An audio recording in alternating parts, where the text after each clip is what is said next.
के इस नगर के प्रसिद्ध सम्मानीय डॉक्टर साहब जी, विश्व हिंदू परिषद के प्रांत के हमारे मंत्री सम्मानीय मित्रपुत्र आदरणीय पांडे जी, हमारे बजरंग दल के प्रांत संयोजक सम्मानीय मिश्रा जी और परिषद ही नहीं अभी तो अन्य संगठनों में कार्य करने वाले इस मंच पर, इस जगह पर विराजमान सम्मानीय महानुभाव, मातृशक्ति और बजरंग दल के समस्त हमारे नौजवान साथी। बजरंग दल का काम चल रहा है दीदी। जब आज़ादी की बात आई और आज़ादी का इतिहास लिखा गया, तो आज़ादी के इतिहास लिखने वालों में यह बात लिखी कि आज़ादी का यदि श्रेय किसी को जाता है तो भारत के नौजवान हैं, वो भारत के युवा हैं जिन्होंने अपने आप का बलिदान किया। परिणाम हुआ ये भारत देश आजाद। जब गौरव इतिहास की गाथाओं की आप और हम सब मिलकर के बात करेंगे तो मेरे नौजवान साथियों, आप सबसे कहना चाहूंगा, जब नागपुर, छोटा नागपुर के अंदर आदिवासी योद्धाओं ने देश की आजादी का बिगुल फूका था, तो वो बिगुल फूकने वाला भी आपके जैसा ही नौजवान था। वो छोटा नागपुर से निकलने वाला वह बिरसा मुंडा आपके जैसा ही होगा। उससे पहले जब आजादी की क्रांति के प्रथम पंक्ति में हम चले जाएं तो देश को आजाद कराने के लिए खड़े होने वालों में और कहने वाला कि मुझे मेरा धर्म प्यारा है, मैं किसी दूसरे का धर्म नहीं स्वीकारूंगा, वो 18 साल का बालक आपके जैसा वीर हकीकत राय था, वह भी नौजवान।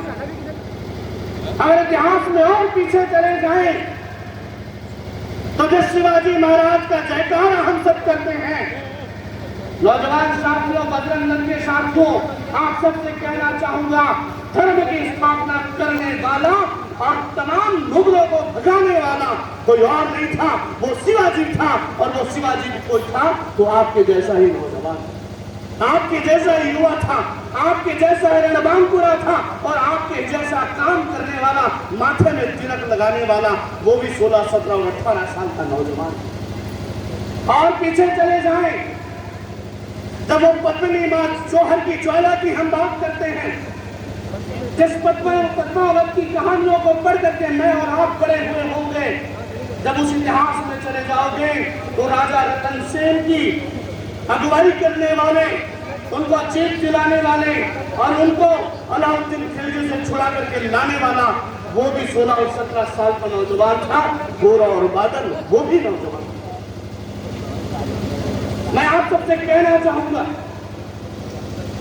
बड़ी ध्यान से मेरे बातों को आप सब सुनने की कृपा करेंगे।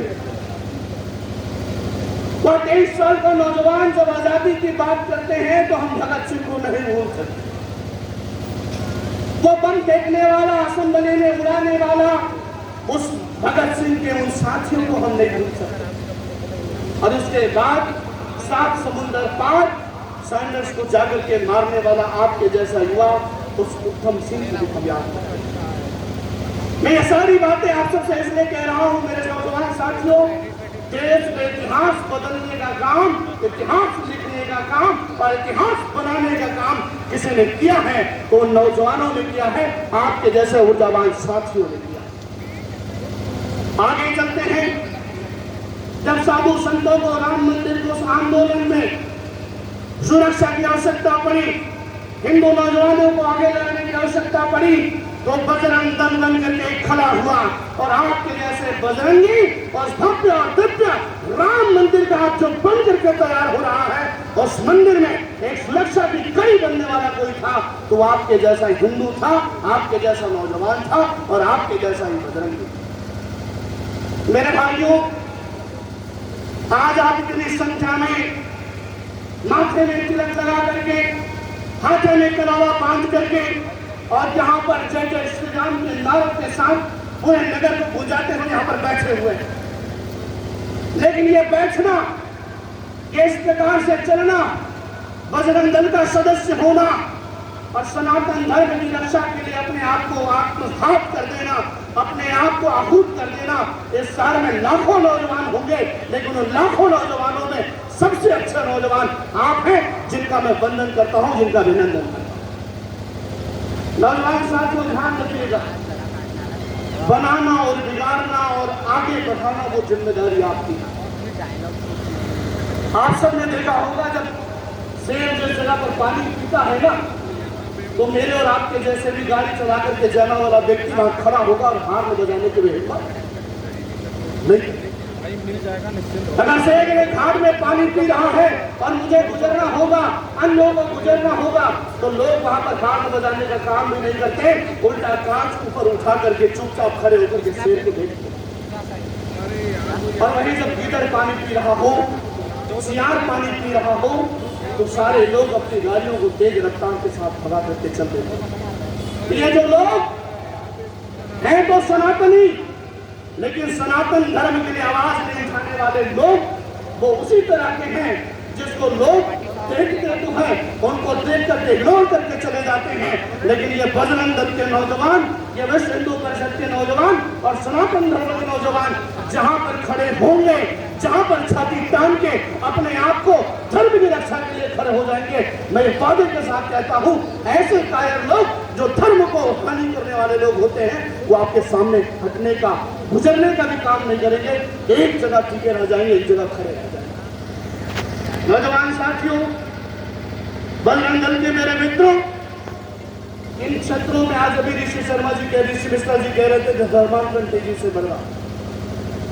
ये पिताजी माताजी, घर के बड़े बुजुर्ग, ये आप सबके लिए अन्न इकट्ठा करने के लिए, धन इकट्ठा करने के लिए, घर बनाने के लिए निकले हुए, लेकिन घर में आप आसपास पड़ोस में घूमने का काम आप करते हैं। मेरा इतना आग्रह है हर एक बजरंग दल के बजरंगियों से, माता पिता काम नहीं गए हैं, वो कमा के ला रहे हैं केवल आपके लिए, आपको बढ़ाने के लिए, पढ़ाने के लिए, पढ़िए, विद्वान बनिए, आगे बढ़िए, लेकिन घर में बैठते हो तो अगल बगल में धर्मांतरण हो रहा है और लोगों को राष्ट्रांतरण कराने का काम यदि हो रहा है तो रोकने का काम आप सबका है। इसमें किसी भी माता और पिता का हस्तक्षेप नहीं होगा। माता पिता आगे बढ़ करके तुमको आशीर्वाद देने का काम, केवल बजरंग दल का इतना काम नहीं कि हम सोने वाले हो गए, हम संतों की रक्षा के लिए हुए।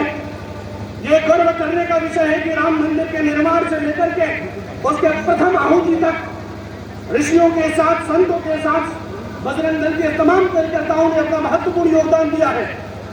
लेकिन अब यह अक्षुण मंदिर बने रहे, गांव-गांव के मंदिरों की सुरक्षा हो और गांव-गांव के मंदिरों में हजारों सनातनी जिस गांव में जिस जगह रहते हैं वो मंदिरों में जाए, उसका जागरण कराने की जिम्मेदारी किसी की है तो बजरंग दल के नौजवानों की है, वो हमारी है। हम सब सनातनी, हम अभी भी अयोध्या के इस भव्य राम मंदिर का, दिव्य राम मंदिर का उत्सव मनाने वाले हैं। निश्चित रूप से हम सब गौरवान्वित हैं, लेकिन ये तय आपको करना होगा, एक तरफ अयोध्या के राम मंदिर में, उस अयोध्या की पुण्य भूमि में जगमगाता हुआ दीपक जल रहा हो, तो दूसरी तरफ मेरे घर में, मेरे पड़ोसी के घर में, मेरे पाड़ा में, मेरे मोहल्ला में, मेरे आसपास में जितना ज्यादा दीपक जल सके उतना ज्यादा दीपक जलाने की भी जिम्मेदारी हमारी। मैं और ज्यादा कहता हूं, इतना ही कहूंगा आप सबको मित्र, ये औद्योगिक नगरी है और हम सब इसको ऊर्जा नगरी के नाम से जानते हैं।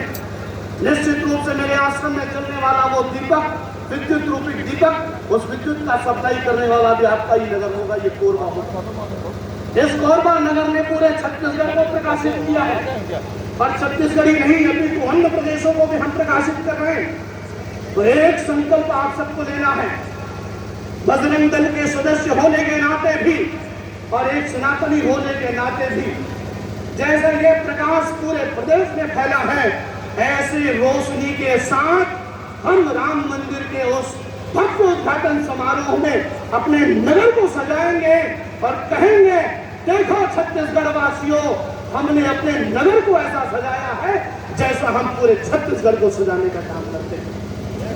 मेरे मित्र इस नगर में रहते हैं, जब अभी रामनवमी हुई तो मुझसे कहने लगे, आचार्य जी आप कोरबा के रामनवमी समारोह में आ रहे हैं क्या? मैंने कहा मैं नहीं आ रहा हूं, उन्होंने कहा इतना अद्भुत मैंने आज तक रायगढ़ को सजते नहीं देखा है जितनी सजावट रामनवमी के दिन इस पवित्र कोरबा की भूमि में हुई।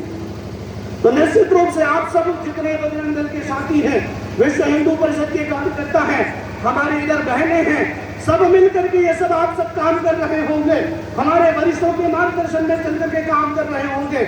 लेकिन वापस एक बात कहना चाहूंगा, वयम श्याम पतयोरयिनाम, हम वही नौजवान हैं जो काया पलट सकते हैं। हम वही नौजवान हैं जो पृथ्वी को ऊपर से नीचे करने की ताकत रखते हैं।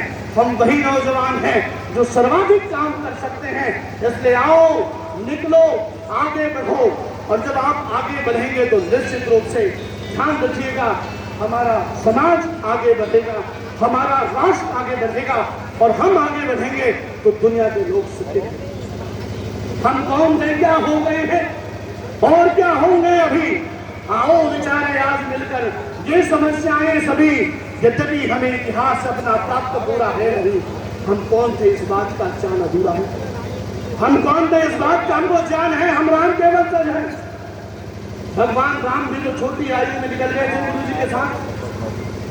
क्यों, आपकी आयु में जो नहीं गए होंगे, बाल पकने के बाद तो नहीं गए थे।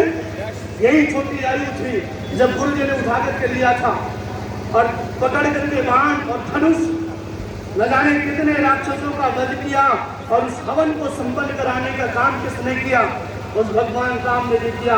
और जब भगवान राम ने किया तो उस समय आयु थी आपकी तरह युवाओं वाली आयु थी, आपकी तरह नौजवानों वाली आयु थी। इसलिए इस अवसर पर आप सबको शुभकामनाएं देता हूँ। आप आगे बढ़ें और खूब आगे बढ़ें, पढ़े लिखें, अपने घर का समाज का नाम रोशन करें। लेकिन उससे महत्वपूर्ण है हमारे धर्म को बचा करके रखना है, तो आप सबको अपनी आहुति देनी पड़ेगी, अपनी जान की, अपनी सामर्थ्य की, अपनी कौशल की, अपनी विद्वत्ता की। तो आइए हम सब मिलकर के आगे बढ़ें और हम सब मिलकर के आगे जाएं और इस सनातन धर्म की रक्षा और सुरक्षा को अक्षुण्ण बनाए रखने का काम करें। मैं पूरा कोरबा की समस्त विश्व हिंदू परिषद की टीम को बहुत बहुत बधाई देता हूँ, आप सबको शुभकामनाएं करता हूँ। भाई ऋषि जी, आदरणीय पांडे जी, आदरणीय पराशर जी, आप सब इसी प्रकार से आगे बढ़ते रहें और सनातन के इस धर्म ध्वजा का ध्वज उठा करके आप सब वहन करते रहें, आगे बढ़ते रहें।